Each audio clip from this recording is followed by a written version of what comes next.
Assalamualaikum warahmatullahi wabarakatuh.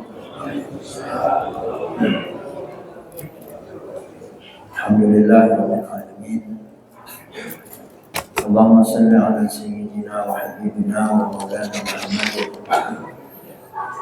wa ala alihi wa ashabihi ajma'in.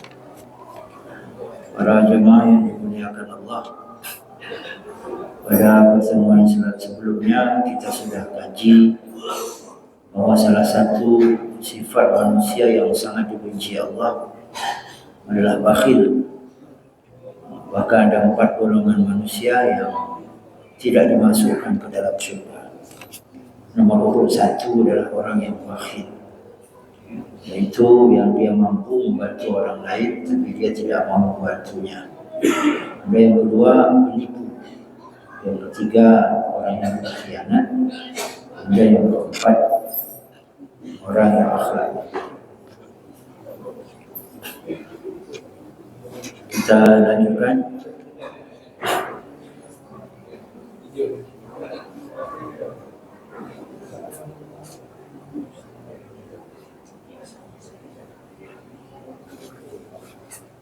Sudah boleh lanjut? Baik.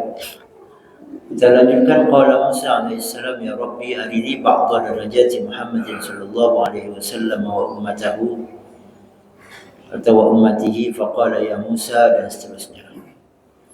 Nabi Musa bermunajat kepada Allah dan beliau berkata, wahai Tuhan, perlihatkan kepadaku beberapa derajat ketinggian Muhammad dan umatnya.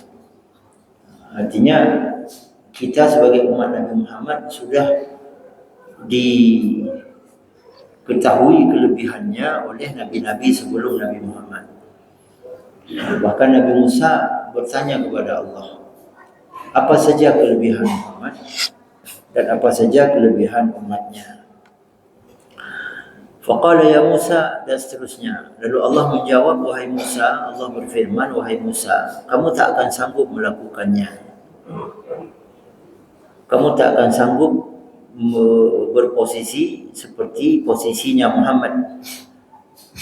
Bahkan umat-umat Nabi yang lain juga tak akan sanggup memposisikan dirinya seperti posisi umat Nabi Muhammad sallallahu alaihi wasallam. Urika manzilatan min manazilihi, dan seterusnya. Aku akan perlihatkan kepadamu, wahai Musa, sebahagian daripada keagungan dan keutamaan Muhammad ketika dibandingkan dengan Nabi yang lain, bahkan dibandingkan dengan makhluk yang lain. Ini salah satu keutamaan Nabi Muhammad, bahkan melebihi derajatnya para malaikat, melebihi derajatnya semua makhluk yang ada di atas bumi ini, baik yang sudah ada atau yang sebelumnya. Kemudian Nabi Musa bertanya, wahai Allah, kenapa derajat Muhammad begitu tinggi? Kenapa derajat umat Muhammad itu begitu tinggi? Ini ada agak sedikit panjang, tapi kita ambil intinya saja. Allah menjawab, karena mereka pemurah, karena mereka tidak bakhil, mereka tidak kikir. Jadi orang yang bakhil, ketika kita ambil surah kebalikannya, pemahaman kebalikannya, langsung mendapat murka dari Allah. Dan orang datang kepada kita minta bantu nasi sebungkus, kita mampu. Lalu kita jawab, minta sumbangan kok patok-patok, minta sumbangan kok main tentukan. Kalau mau 2.000 nih ambil, kalau tidak mau 2.000 ya udah. Padahal orang sudah mengaku tadi, sudah menyampaikan tadi bahwa dia tidak punya makanan, dia sudah lapar sekali, dia harus makan. Padahal dia mampu, lalu dia tidak mau. Maka pada saat ini derajatnya turun, karena Allah langsung memurkainya. Dan sebaliknya, apabila kita berhasil memposisikan diri kita pada posisi orang yang pemurah, ini sebenarnya pemurah sifat Allah. tapi namanya saja sama, tidak apa-apa kita menyebut nama dengan sama. Yang dimaksud dengan pemurah adalah dia peka sekali, dia peduli sekali. Begitu melihat orang yang butuh bantuan, tidak perlu minta, tidak perlu diminta bantuan. Dia langsung turun tangan, dia langsung sampaikan. Ya. Dia langsung memenuhi keinginan daripada orang tersebut sebelum dia memintanya. Sebab kadang ada orang, Bapak Ibu sekalian, dia sudah melarat sekali tapi dia tidak mau minta. Dia tidak mau sampaikan kepada orang. Dia tidak mau menjadi beban orang lain. Nah, maka pada saat itu butuh kepekaan kita agar kita peka. Jadi apa yang bisa kita simpulkan dari cerita Sahal bin Abdullah At-Tashtari. Jadi tadi diceritakan tentang Nabi Musa bermunajat kepada Allah. Ini cerita dari Syekh Sahal bin Abdullah At-Tashtari. Jadi apa kesimpulan yang bisa kita simpulkan? Kalau kita ingin mulia di sisi Allah, kita ingin menjadi orang yang mulia dalam pandangan Allah, maka jadikan diri kita orang yang pemurah, orang yang peduli kepada kemularatan orang lain terhadap kesengsaraan orang lain. Jadi segera kita turun tangan, segera kita bantu. Baik, jadi kemarin karena tak ada waktu lagi, maka kita berhenti di situ. Seharusnya itu terakhir pembahasan kita kemarin. Kemudian pengarang kitab ini menawarkan solusi. Bagaimana caranya supaya sifat bakhil itu bisa hilang dari kita. Jadi seorang yang bertauhid, yang yakin kepada Allah Subhanahu wa taala, dia sangat yakin bahwa setiap yang dia belanjakan di jalan Allah, Allah akan ganti. Setiap yang dia belanjakan untuk orang-orang fakir, untuk masjid, untuk pesantren dan sebagainya, itu akan diganti Allah. Allah akan tukar, Allah akan ganti. Ya.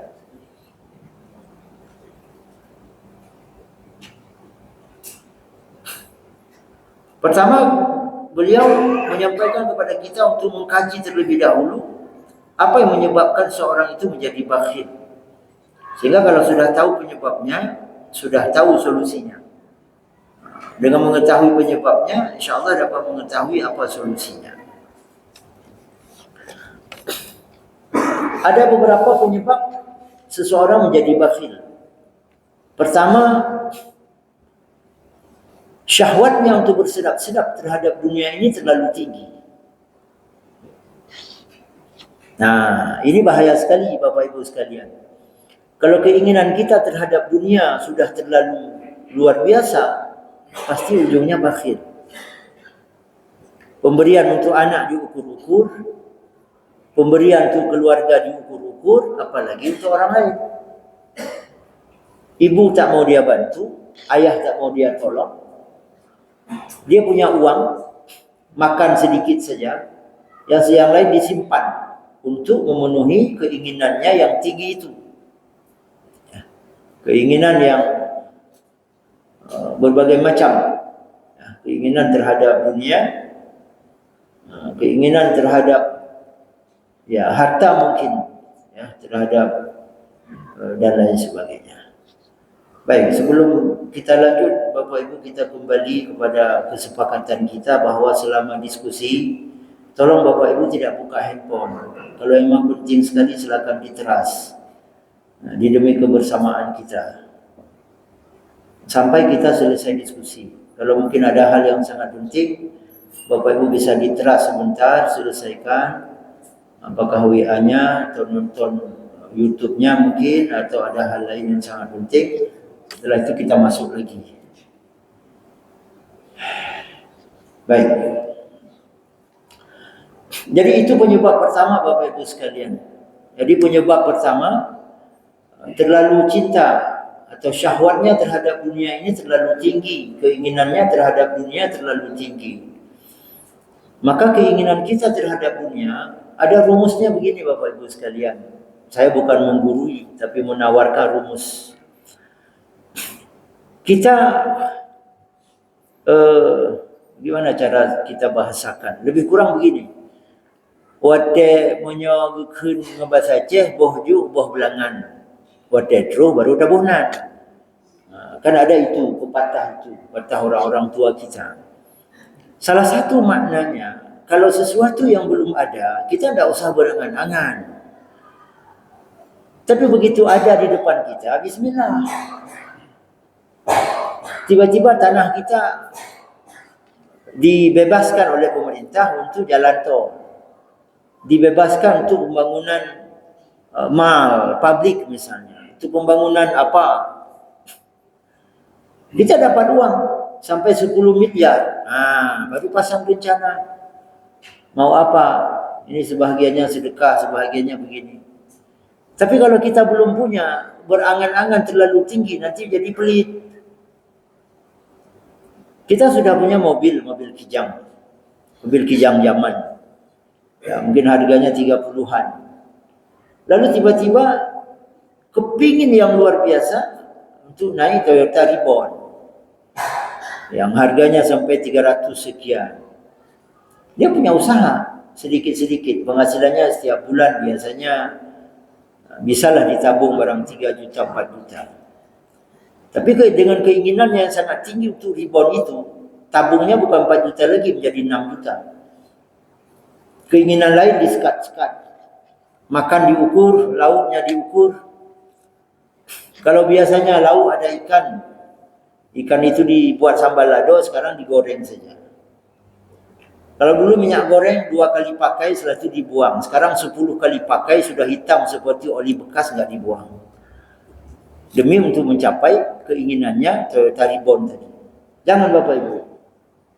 Jangan. Nah, ini maka cinta kita kepada dunia, kita baru menikmati setelah itu ada di kita. Baik. Penyebab yang kedua, terlalu panjang angan-angannya. Nah, ini kan salah satu orang celaka.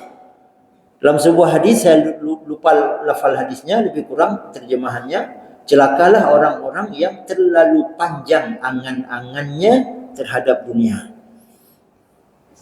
Jadi angan-angan terhadap dunia itu jangan terlalu panjang. Kalau terlalu panjang, usianya sudah 80 tahun. Tapi masih ada semangat untuk tanam sawit sampai 50 hektar lagi.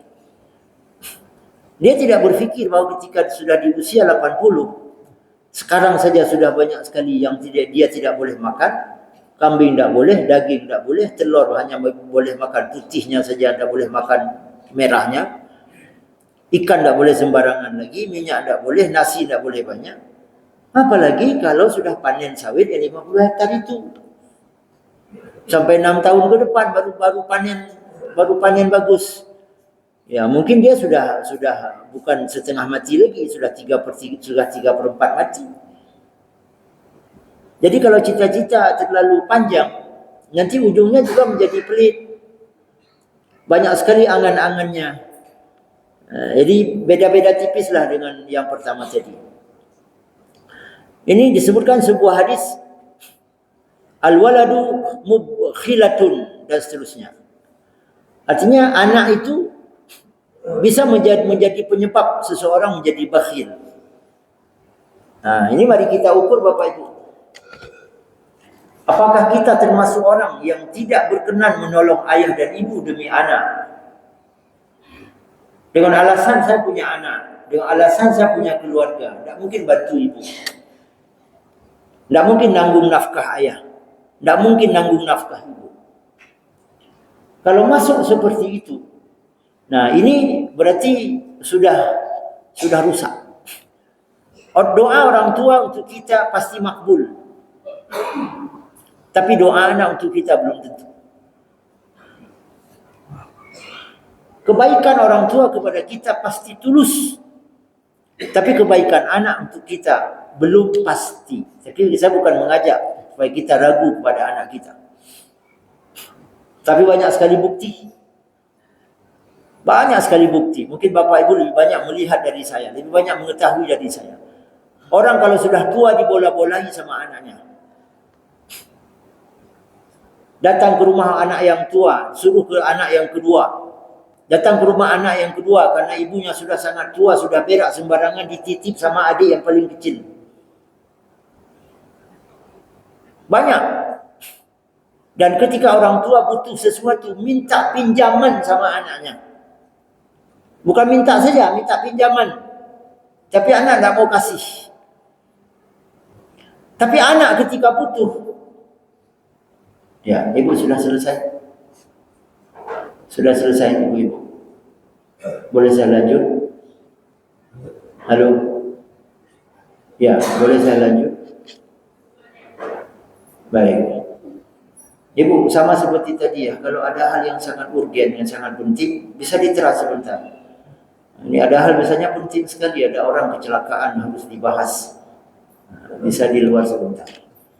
Baik, mohon maaf ya, saya bukan apa, demi kebersamaan kita Bapak Ibu sekalian. Tapi kalau anak minta kepada ayah, anak minta kepada ibu, tidak perlu ngutang.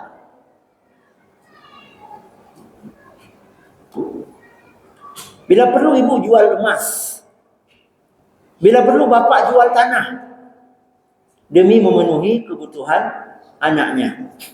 Coba saya tanya sama ibu-ibu, selama hidup ibu-ibu, ada berapa orang yang ibu ketahui, ada berapa orang anak yang jual tanah demi memenuhi keperluan ayahnya? Ada berapa orang yang ibu tahu? Ada? Enggak ada. Kalau ayah dan ibu jual harta demi kepentingan anaknya, banyak? Banyak.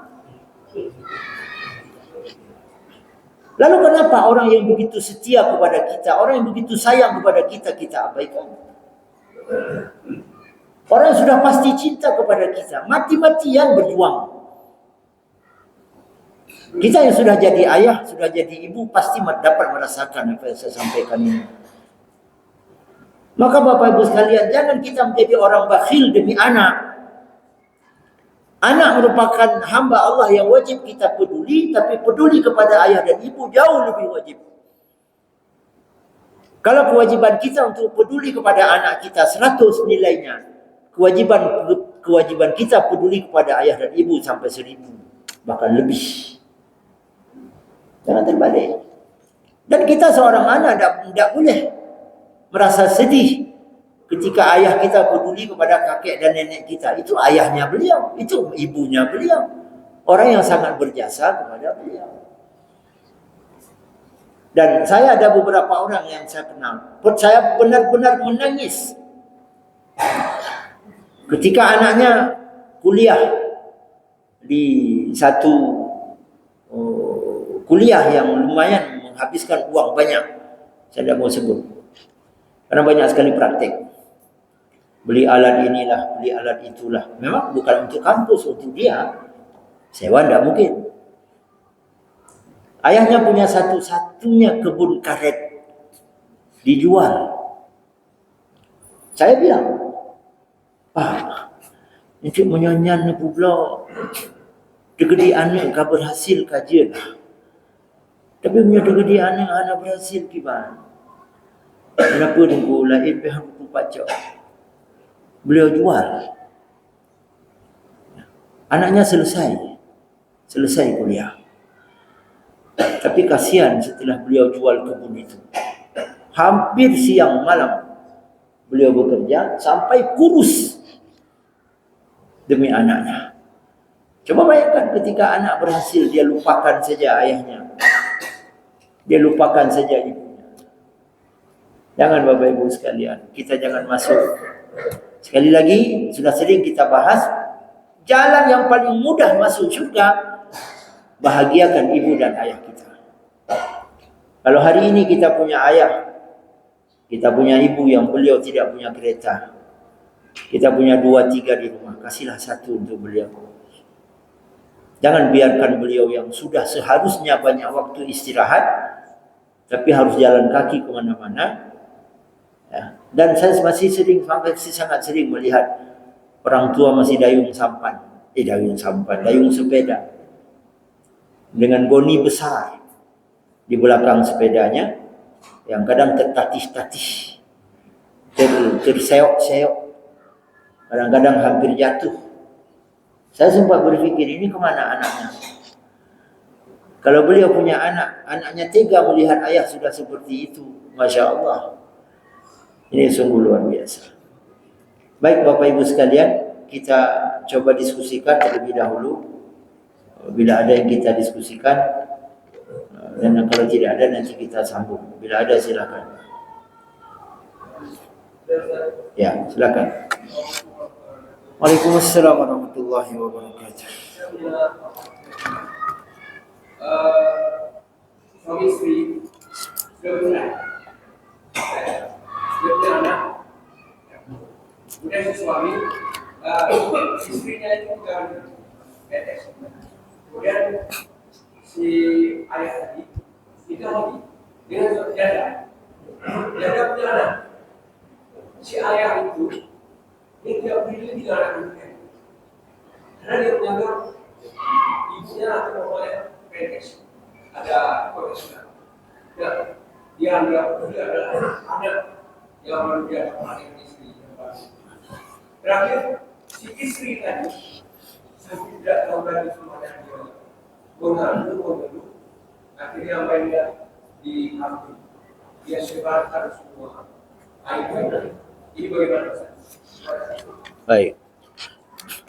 Ada dua sisi yang harus kita perhatikan. Pertama, kita ambil yang kedua dulu. Membuka aib orang itu dosanya besar sekali. Dan itu yang sedang merajalela sekarang. Sangat merajalela sekarang. Orang-orang yang punya aib dibongkar. Apalagi kalau itu mantan pejabat. Dibongkar habis-habisan. Bolehkah? Islam tidak membolehkan demikian. Lalu bagaimana juga dia telah merugikan orang lain? Ada prosedurnya. Kita punya pengadilan. Kita punya tempat untuk membuat pengaduan. Tidak dengan mengumbar aib orang kepada orang lain. Kemudian orang tua tidak selamanya wajib menafkahi anak-anaknya. Ini anak harus tahu. Sekali lagi, kita garis bawahi bahwa orang tua, ayah, tidak selamanya wajib memberi nafkah kepada anaknya. Kapan ayah wajib memberi nafkah kepada anaknya? Ketika si ayah mampu. Ketika ayah tak mampu, tak ada kewajiban pada ayah memberi nafkah kepada anaknya. Ayah tiba-tiba jatuh sakit. Ayah tiba-tiba kecelakaan, stroke. Ayah tiba-tiba kecelakaan, lumpuh. Apakah anak harus menuntut? Ya, karena ayah seorang ayah beri nafkah kepada kami. Tidak ada kewajiban lagi, hilang. Nah, jadi kalau dari cerita tadi yang saya tangkap, ini sebenarnya istri kenapa harus minta lagi kepada suami? Dia kan PNS tadi. Ya namanya PNS pasti punya gaji. PNS itu minimal ya 4 jutaan. Apalagi anaknya 1. Cuman biasanya orang kalau sudah bercerai, ya yang semua yang tidak baik itu menjadi besar. Semua yang tidak baik, yang kecil itu semua menjadi besar. Sehingga terjadilah saling membuka aib. Maka bercerai dalam Islam sebenarnya bagus sekali caranya. Cuma karena kita umat Islam kadang sudah tidak menempuh lagi jalur ini, nah sehingga terjadilah hal yang tidak baik. Dalam Islam bercerai itu setelah benar-benar tidak ada titik temu, berarti berpisah itu untuk sama-sama menenangkan diri, sama-sama untuk menjaga kebaikan diri dan tujuan-tujuan lainnya. Jadi bukan marahan, bercerai bukan karena marahan. Orang sekarang bercerai karena marahan, itulah salah. Setelah marahan bercerai, maka mulailah istri bongkar aib suami, mulailah suami bongkar aib istri. Sebenarnya bercerai dalam Islam bukan karena marahan. Nah, tapi karena sudah tidak ada lagi solusi dan sama-sama memahami bahwa aku lebih baik sendiri. Beliau sudah berupaya untuk berbuat baik kepada saya, tapi mungkin karena memang jodoh. Nah, jadi insya Allah begitu Bapak ya. Jadi kita lihat dua sisi itu. Membongkar aib orang tetap tak boleh. Maka Bapak Ibu sekalian, kita jangan masuk dalam orang-orang yang membongkar aib orang. Dan itu yang saya rasa sedang terjadi di setiap pelosok di negeri ini. Semua melihat aib orang. Saya mengerti masalah orang yang tidak wajib itu tadi memberi nafkah kepada anaknya. Nah, sementara dia punya anak kandung, tapi sama istri. Kemudian dia kawin dengan seorang janda, dia punya anak yang diperhatikan sekarang ini bukan anak kandungnya, tapi anak dia. Baik, jawaban saya tadi bukan ke beliau. Yang saya maksud tadi, ketika seorang ayah memang sudah tidak mampu, maka tidak ada kewajiban dia untuk menafkahi anaknya. Jadi kalau dalam konteks cerita tadi, kan ibunya PNS, ibunya mampu, maka boleh saja hukum memberi nafkah itu beralih kepada ibu. Dan ketika anak itu sudah balik, memang tidak ada lagi kewajiban sebenarnya ayahnya untuk memberi nafkah. Kita anak ini sebenarnya harus sadar, pada anak-anak sekarang harus dikasih tahu. Begitu dia balik, sebenarnya tidak ada lagi kewajiban ayah beri jajan. Tapi karena sayang ayah kepada anak luar biasa. 7 anak, 7-7-nya bisa berhasil. Tapi kadang ketika ayah sudah tua, 7 anak, 1 ayah tidak bisa dihiraukan. Jadi mudah-mudahan kita bisa mulai Bapak Ibu sekalian. Kita mulai dari kita, dari keluarga kita, dari anak-anak kita. Mudah-mudahan kita berhasil. Baik, ibu-ibu ada yang kita diskusikan? Oh ya, silakan. Waalaikumsalam warahmatullahi wabarakatuh.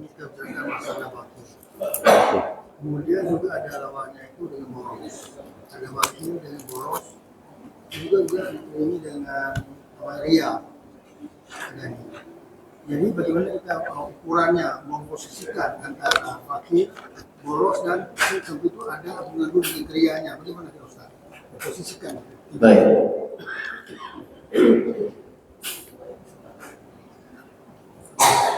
Kulu washrabu wa la tusrifu.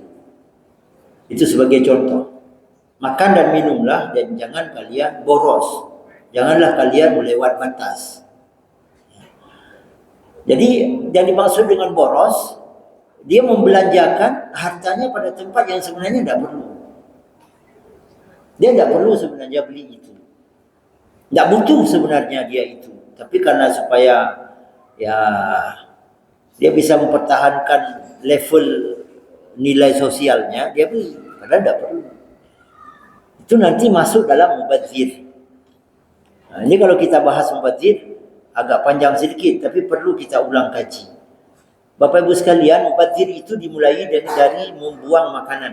Dimulai dari menyisakan makanan yang dimakan. Itu mulai mubadzir. Tinggal 1 kepal dalam piring. Tinggal 10 butir dalam piring. Maka Bapak Ibu, saya bukan menggurui, saya mengajak kita semua, makanlah sampai habis. Nasi di piring kita jangan sisakan. Makan sampai habis. Supaya kita tidak mulai diri kita dengan mubazir. Nanti ketika mubazir dari kecil, dari hal kecil terus besar, akhirnya menjadi mubazir yang besar. Na'udzubillah. Jadi mubazir itu identik dengan boros. Tapi kalau misalnya belanja banyak karena memang butuh, itu bukan boros. Kita biasanya beli ikan 1 kilo. Hari itu kita beli ikan 5 kilo karena banyak tamu di rumah. Itu bukan boros. Karena kebutuhan. Kemudian apa yang dimaksud dengan bakhil? Bakhil itulah tadi. Dia mampu menolong orang lain dengan sesuatu yang ada pada dia, tapi dia tidak mampu. Maka dia bakhil. Maka ketika ada orang yang butuh uluran tangan kita sebungkus nasi, kita jangankan sebungkus, 100 bungkus pun mampu. Tapi kita tidak mau bantu dia sebungkus nasi. Itu masuk dalam bakhil. Kemudian ria satu lagi. Ria adalah tujuan beramal untuk orang. Tujuan beramal bukan untuk Allah. Kenapa dia melakukan itu? Supaya dia dipuji, supaya dia disanjung, supaya dia punya nama di masyarakat, dan sebagainya. Itu dia. Ya, sehingga orang yang ria itu alladzina hum yura'una wa yamna'una al-ma'. Yaitu orang-orang ketika beramal ria. Apa dia? Tujuannya memperlihatkan kepada orang. Tapi menulis nama di papan sumbangan itu belum tentu riya. Menulis hamba Allah di papan sumbangan belum tentu ikhlas. Karena ikhlas dari riya itu di hati. Kalau tujuan orang menulis namanya itu supaya tidak dianggap ganjil saja. Yang hana boleh dianggap ganjil lu fikir lu hana ju. Jadi supaya timbul kesetaraan, kesamaan, tulis nama di situ. Supaya orang-orang tidak berburuk sangka kepada saya. Tidak mengapa. Tapi menulis hamba Allah supaya orang-orang menganggap dia bagus sekali. Nah, itu sudah riya. InsyaAllah benar. Baik. Ya, kita kalau mau lanjut ada sedikit lagi waktunya, sekitar 3 menit lagi. Atau kalau ada satu pertanyaan lagi. Oh ya, silakan Maya.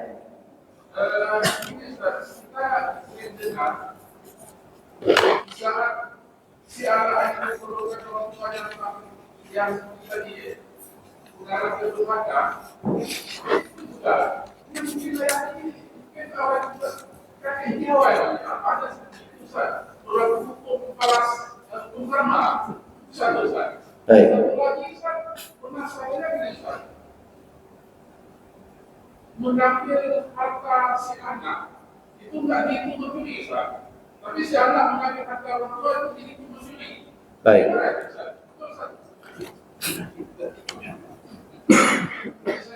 Saya lupa nama dalam Islam. Kalau karma itu bahasa orang. Tapi boleh, tidak apa-apa kita ambil, kita adopsi. Kalau saya tidak salah, karma itu ada dalam istilah orang-orang beragama Buddha.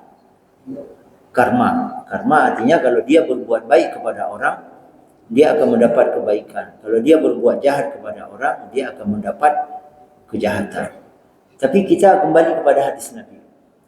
Kata Nabi, setiap dosa yang dilakukan oleh seorang hamba, Allah tunda azabnya. Allah simpan azabnya di akhirat nanti. Illa aqul walidain. Kecuali dosa durhaka kepada ayah dan ibu. Fayu'adzibuhu fid dunya. Maka Allah segera azab dia di dunia. Azab bisa dia dalam bentuk yang sama, bagaimana dia perlakukan ayah ibunya, begitu akan diperlakukan dia oleh anak-anaknya. Atau azab dalam bentuk yang lain. Maka sangat boleh jadi ketika seorang anak mengusir ayahnya. Di Aceh pernah viral dengan sebuah berita kira-kira 8 bulan yang lalu. Seorang orang tua tinggal di sebuah gubuk yang kumuh. Beliau punya rumah. Lalu datang seseorang mewawancarainya, menanyainya kenapa dia duduk di situ. Dia menjawab bahwa dia diusir oleh anaknya dari rumah. Penyebabnya karena beliau buang kotoran dalam gayung. Beliau sakit. Nggak bisa jalan. Ngesot pun nggak bisa. Supaya rumah anaknya tidak kotor, ada gayung di situ. Beliau buang kotoran di situ. Dengan tujuan rumah anak tidak kotor, nanti ketika anak pulang, supaya kotoran itu bisa dibuang. Tapi anaknya ngusir. Diusirnya, tak dikasih makan. Diusir, ditelantarkan, diantar ke gubuk itu, bapaknya memang sudah nggak bisa jalan. Ini bagaimana anak ini bisa dapat surga? Dan boleh jadi kita tidak tahu apakah dulu beliau mengusir ibu, mengusir ayah, sehingga anak beliau mengusir juga beliau, atau mungkin boleh jadi beliau dulu punya dosa dan kesalahan terhadap ayah dan ibu, kemudian Allah balas dalam bentuk yang lain melalui anaknya. Tapi yang jelas, dosa-dosa lain, dosa mabuk, dosa zina, dosa judi, semua Allah tunda azabnya di akhirat nanti. Mulai di alam kubur sudah akhirat.